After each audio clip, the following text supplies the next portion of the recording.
turabahaye ikaze mu mwanya bacu bakunze bacu mudukurikirana muri mpande zine z'isi. Ikaze muri ano makuru tugiye kubabwira amakuru no bariko baravugwa kuri hano ku isi, ndetse muri ano makuru tuzakugaruka ku kibazo c'inzara gihanze isi yose n'ibiriko biravugwa ukuntu umuti wotogwa wa kino kibazo gihanze isi muri rusange. Ikaze rero muri ano makuru tubibutsa kugira sabone, kora subscribe bakoresha ururimi rw'icongereza. Kaze tubibutsa ko kuri channel yacu turabaha amakuru avugwa na cyane hanze, ndetse amakuru atohoje ne adagira akanembwe. Kaze muri ano makuru.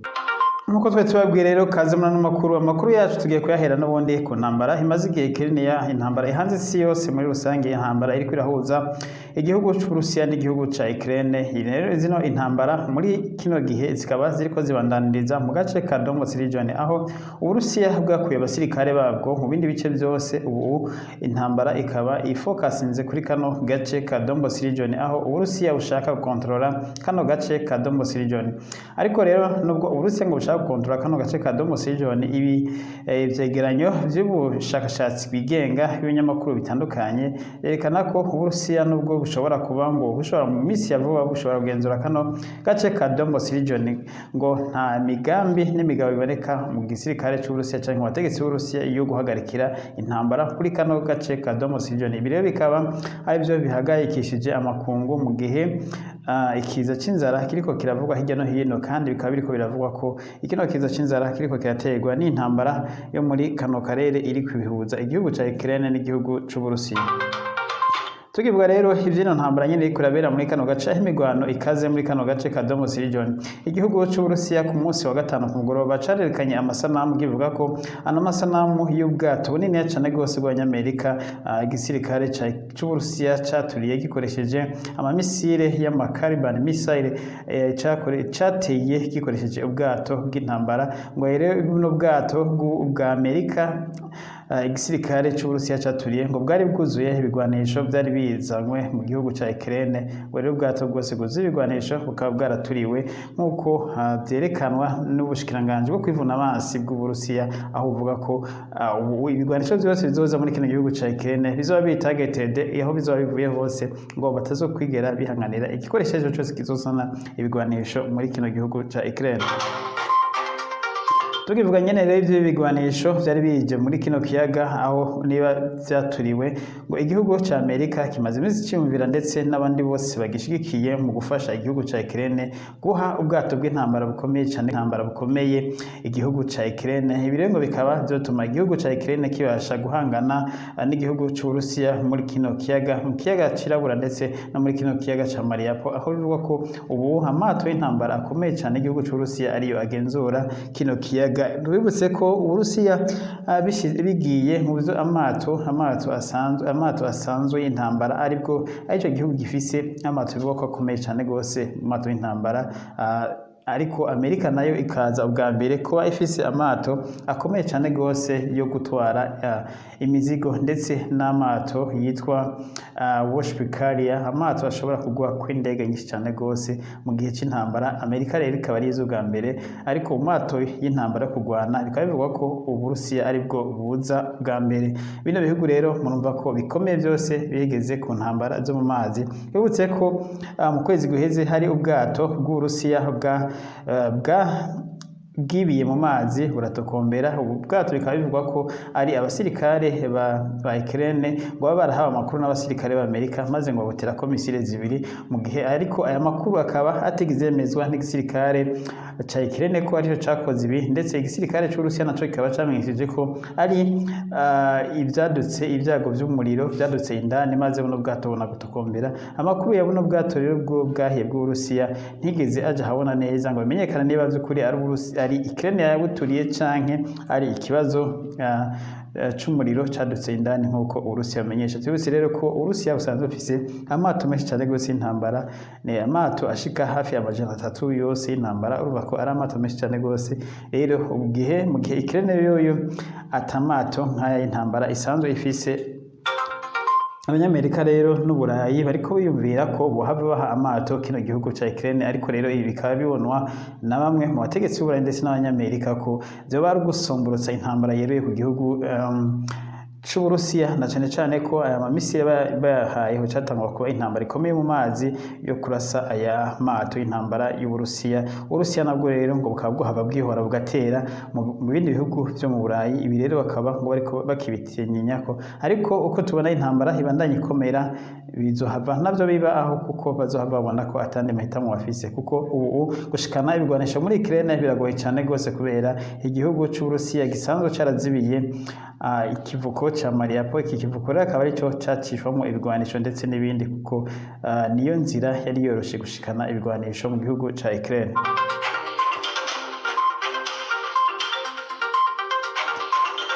Tuve rero mu makuru y'intambara tuze mu makuru nyamukuru twari twababwiye, aho inzara ikomeye cyane gose igiye guhanga isi, nk'uko ivyegeranyo bitandukanye biba bisohoka ku munsi, ivyegeranyo bisohoka ku munsi vyerekana uko intambara yo muri Ukraine igiye gutera inzara ku isi, ndetse iyi nzara ikaba ishobora gukwira ibihugu byose n'ibihugu biri kure y'umugabane w'Uburayi, ndetse cyane ibihugu vyo muri Afrika n'ibihugu vyo muri Aziya, ko bishobora guterwa n'inzara ikomeye cyane gose kubera intambara.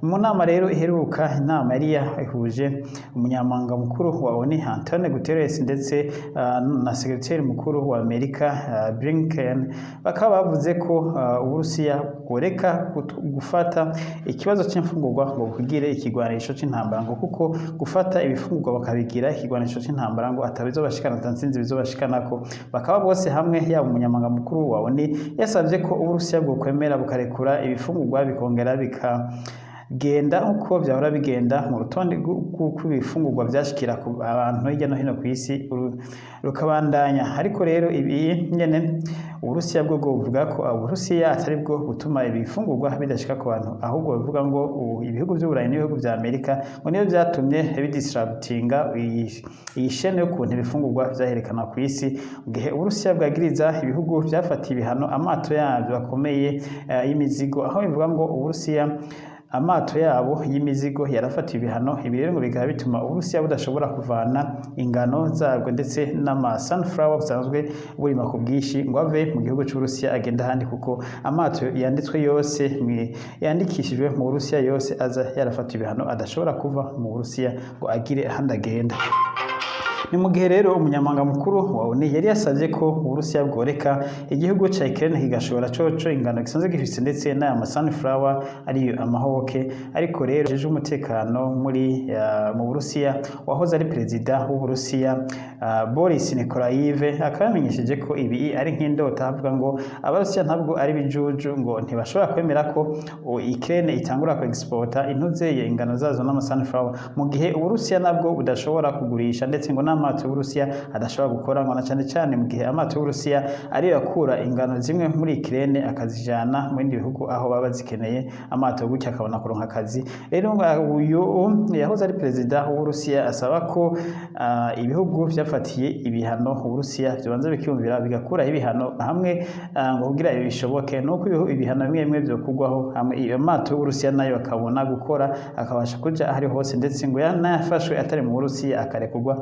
Niho rero Uburusiya bushobora kureka runo ruhererekanywa rw'ibidandaza rukongera rukabandanya, ngo atari ivyo naho Uburusiya ntiburota burekura ibi vyamenyeshejwe n'uwo Boris Nikolaev yahoze ari perezida imbere ya Putin w'igihugu c'Uburusiya. Ubu nk'uko tubibabwiye akaba ari we mukuru w'umutekano, mukuru wa Security of Council y'Uburusiya. Nibyo yamenyesheje aho yariko yishura umunyamakuru yamubajije ico Uburusiya bwumvira ko ahubwo abajije kuba wararetse ko ifungurwa bibandanya bisirikira ku isi. Tubandanya n'aya makuru rero, kino cegeranyo nyene cyo kwifungurwa bigiye kubura ku isi cyane gose cerekana ko ibihugu vya mbere bigiye kubangamirwa cyane gose n'inzara ni ibihugu vyari bisanzwe bigurira zino ngano muri kino gihugu c'Uburusiya ndetse n'igihugu ca Ukraine. Twibutse ko igihugu c'Uburusiya n'igihugu ca Ukraine vyatanga hafi ibice 40% vy'ingano zose n'ayo mahoke yakora ku isi. Rero kuvuga ko ibigiye kubura ibintu bikorwa mu ngano, na cyane ibi rero akaba ari byo benshi mu bihugu vy'Uburayi ndetse na Aziya n'ibihugu by'Abarabu bakoresha kuvuga ibiva mu ngano keshi n'amasupageti n'imikate n'amafarini ndetse gukora ibindi bintu byose ibisa n'ivyo ndetse amahoke nayo akaba ariyo yakorwa mu mavuta murabizi ko ayo rero amavuta nayo yatanguye kubura ku isi n'ibindi byose rero nk'ibikoresho ndetse no muri zino ngano. Muri Afrika naho rero igihugu kivuga ko kizohita kigirwa ko ingaruka mbi cyane gose n'iribura ry'ibifungurwa biva muri bino bihugu ni igihugu ca Misiri, aho bivuga ko igihugu ca Misiri coco ibice 60% z'ibifungurwa cakoresha byava mu Burusiya ndetse no muri Ukraine na cyane ingano, kuko kiriya gihugu ca Misiri naho nyene bafungura ibiva mu ngano cyane gose amacapati n'imikate ndetse n'ibintu nk'amabajiya n'ibindi byose biva mu ngano nk'amasupageti n'ibindi. Ibyo rero ngo bizotuma igihugu ca Misiri naco kiba mu bihugu vya mbere bigomba gushikirwa n'inzara ndetse n'ibindi bihugu byose byari bisanzwe bironka ibifungurwa bivuye muri biriya bihugu. Ndetse twibutse ko muri Amerika muri iyi minsi hamaze iminsi hari ikena ridasanzwe ry'ifungurwa z'abana, ibi byose rero bikava ku mahinguriro asanzwe akora ibyo bifungurwa by'abana yarabuze ingano zo gukoresha. Amerika rero imenyesha ko uyu Blinken, sekreteri mukuru wa Amerika, yamenyesheje ko imfungurwa ziriho ku isi atakibazo c'inzara gikomeye cyane kihari, ahubwo nuko Uburusiya ngo bwafashe imfungurwa bukazugarana. ngo rero ubundi ho ngo imfungurwa ngo ziracariho kuri iyi si, ngo abisi ntibogira ubwoba kuko imfungurwa zirahari, ariko ngo nuko Uburusiya buriko burazitwaza ngo buzigire igikoresho c'intambara, ngo handi imfungurwa zari zihari. Uburusiya rero mukaba mwumvise ko utemera kuzorekura kuri izi mfungurwa zisubira gusirikira mu gihe kitoba igihugu c'Uburusiya naco kirakurirwa ibihano. Ibi rero ubwo by'ibifungurwa byongere kandi no ku kibazo c'ibitoro, ubona ibitoro byagiye birabura hamwe na hamwe. Ibi byose rero bikaba ari ingaruka z'intambara y'Uburusiya, ndetse bamwe batanguye kwiyumvira ko intambara y'Uburusiya amakungu akwiye kuraba ukuntu intambara y'Uburusiya na Ukraine yohagarara, ngo atarako naho isi hamwe intambara ya Ukraine n'Uburusiya yosubira kumara ubundi mwaka, isi yogwa mu kaga gakomeye mu gihe ibihugu bishigikiye Uburusiya canke Ukraine byose biriko biratakaza ibintu bikomeye cyane gose, ndetse aho bivugwa ko amahera menshi cyane gose ariko arakoreshwa muri intambara, yaba mu butasi yaba mu bigwanisho ndetse no mu bindi byose mu miti n'ibindi. Amahera menshi cyane gose ariko aragenda, bivuga ko igihugu ca Amerika ngo ubu gikoresha imiliyoni 100 ku munsi mu gushigikira igihugu ca Ukraine, aho igihugu ca Amerika kimaze kongera gusaba inama nshinga amateka n'abakenguza amateka miliyaridi 40 zo gushigikira intambara yo muri Ukraine. Izi miliyaridi 40 iyi nama nshinga amateka n'abakenguza amateka ikaba yarazihaye Perezida Biden ngo azikoreshe, ariko rero uko abandanya aje gukoresha amahera ngo mu gihugu c'Uburusiya niko ibintu mu gihugu ca Amerika naho bibandanya biba nabi, aho ibiciro biduga buri munsi. Ibiciro by'ibikoresho by'ibanze, ibifungurwa n'ibindi muri Amerika biriko biraduga, co kimwe no mu Burayi aho ibitoro byaduze ndetse n'ibifungurwa biguma biduga ku munsi kuko irikena ry'ibifungurwa. Ndetse ngo bitangaye ibihugu bifise ibifungurwa byinshi mu biko bwavyo bitangwa kwiyumvira kudasubira kubishorera hanze ku gutinya ko hashobora kwaduka inzara ikomeye cyane gose, aho abantu bazobura iyo bakura ibifungurwa. Ibi rero ni cyo cago kizoba icago gikomeye cyane gose mu kinjana ca 21, ese ngo nyuma y'imyaka hafi 50 iheze ngo nta byago nk'ibi isi byari bwayishikire, aho isi iheruka gushikirwa yashikiwe n'ibyago bya pandemic ya COVID-19, ndetse unaho hakaba hadutse ko ibyago by'inzara igiye itewe n'intambara iri kwirahuza igihugu c'Uburusiya n'igihugu ca Ukraine. Ibi rero abashakashatsi bakavuga ko ari ibyago bikomeye cyane gose bizokwibukwa mu mateka y'isi, aho ibyiza bikomeye bihe cyane gose bizoba byaribasiye isi dutuye ko ku mwanya umwe.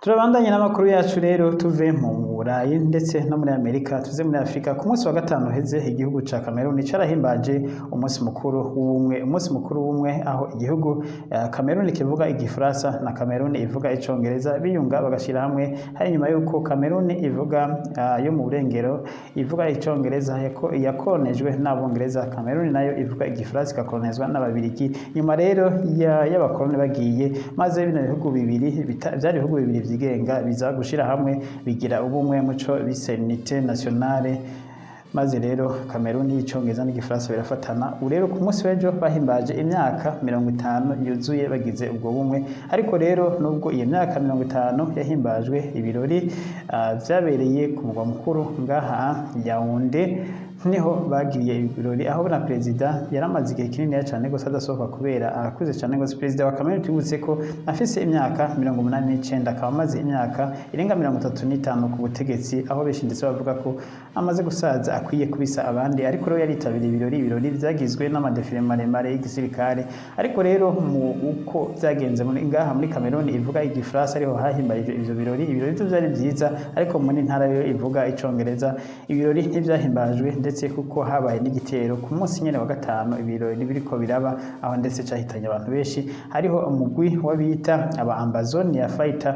Aba Ambazonia rero bagwanya kuno kungana kwa bino bihugu bibiri, aho bavuga ko Cameroon ivuga igifaransa yahenze Cameroon ivuga icongereza, kuko amategeko ya Cameroon ivuga igifaransa n'amategeko ya Cameroon ivuga icongereza bidahura. Nk'akarorero ivyo bagiye berekana mu gusaba kwikukira kongera kuva kuri Cameroon, bagiye bavuga ngo nk'umuavoka yize amategeko mu gifaransa akajanwa muri iyo ntara ya Bamenda guca imanza, ngo ntibashobora kumvikana n'abandi bavoka bize muri ico gice kuko biga mu congereza. Ugasanga rero uwize nawe muri ico gice bavuga icongereza adashobora kuza gukora muri iki gice bavuga igifaransa kuko atagifaransa azi. Ibiro byose ni intambamyi bagiye berekana, kuko cyane cyane bavuga ko kenshi leta ivuga igifaransa kuko ari itwara ijana abategetsi gukorera muri iyo ntara ivuga icongereza kandi batazi imico n'imigenzo yaho. Ibi rero bituma babona ko abasokuru babo bafashe ingingo yo kungana Cameroon ivuga igifaransa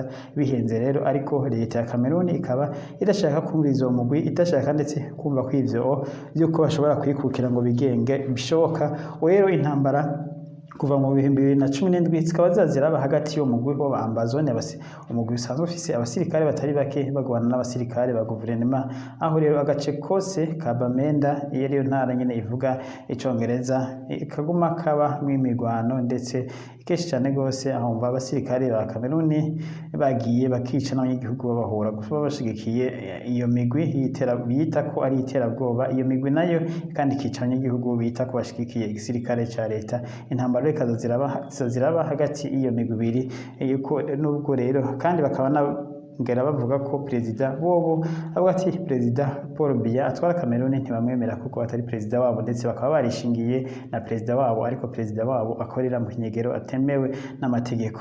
Naha rero tugarukije ino ncamake y'amakuru twe twabateguriye kuno munsi. Mukomeze kudukurikirana aho tuguma tubatoreza yandi makuru yose ariko aravuga